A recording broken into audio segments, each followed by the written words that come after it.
ஓம் முருகா, வெற்றிவேல் முருகா.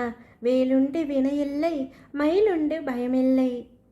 என் அன்பு குழந்தையே, இப்பொழுது உன்னுடைய வாழ்வில் நடக்கும் பல விஷயங்கள் மர்மமாக உள்ளது என்று நினைக்கின்றாய்.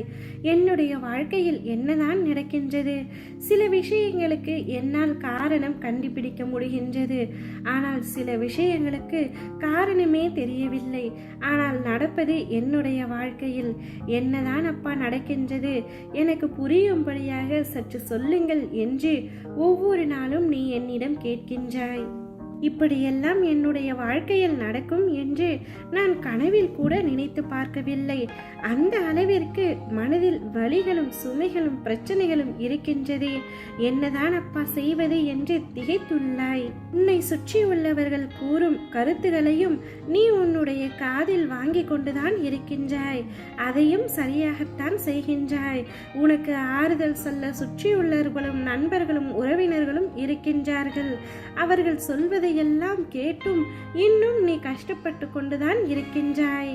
மனதில் பல குழப்பங்கள் இருந்து கொண்டேதான் இருக்கின்றது. யார் சொல்வது சரி, யார் சொல்வது தவறு, யார் நம்முடைய நலம் விரும்பி யார் நம்மை வஞ்சிக்கிறார் என்று எதுவுமே புரியாமல் தவித்துக் கொண்டிருக்கின்றாய்.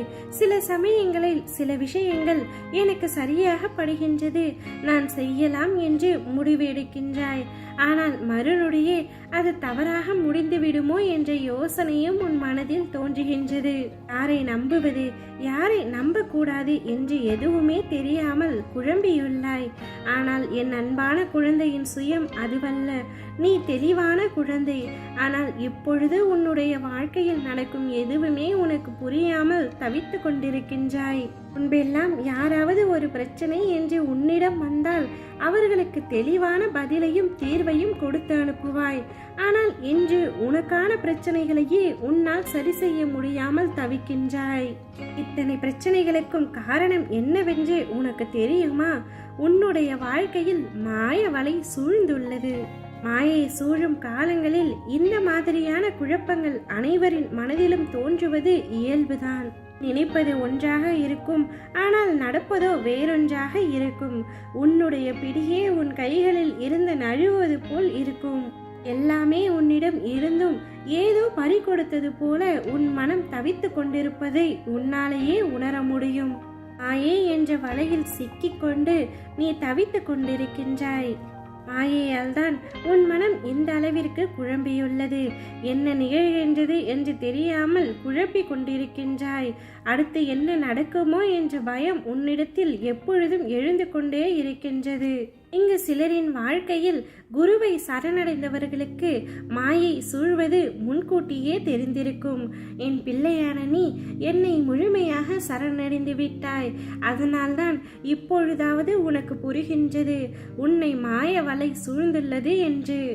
என் தங்கமே, நான் உன்னிடம் ஒன்றை சொல்கின்றேன். இப்பொழுது இருக்கும் இந்த சூழ்நிலையில் உன்னுடைய கோபத்தை மட்டும் சற்று குறைத்துக்கொள். நிதானத்தை வளர்த்துக்கொள். கோபம் உனக்கு நீயே தரும் தண்டனை. அது உன்னை மட்டுமல்லாமல் உன்னை சுற்றி உள்ளவர்களையும் காயப்படுத்தும். அது உன்னிடம் இருந்து மற்றவர்களை தொலைதூரத்தில் கொண்டு சென்றுவிடும். எனவே கோபத்தை மட்டுமே விட்டுவிடு. நிதானத்தை கடைபிடி. பொறுமையோடு இரு, நம்பிக்கையோடு இரு. அனைத்தையும் கூடிய விரைவில் நான் சரி செய்து விடுகின்றேன். இப்பொழுது நீ கவனமாக இருக்க வேண்டிய காலகட்டம். அதைத்தான் அப்பா நான் உன்னிடம் உச்சரிக்கின்றேன். அதனால்தான் பல கஷ்டங்கள் உன்னை பின்தொடர்ந்து கொண்டே இருக்கின்றது. யாவும் கூடிய விரைவில் முடிந்துவிடும். நீ நிச்சயம் நிம்மதியான ஒரு வாழ்க்கையை பெறுவாய். அந்த வாழ்க்கையில் நிம்மதியாக வாழ்வாய். சற்று காலம் பொறுத்திரு, அனைத்தும் மாறும். ஓம் முருகா, வெற்றிவேல் முருகா.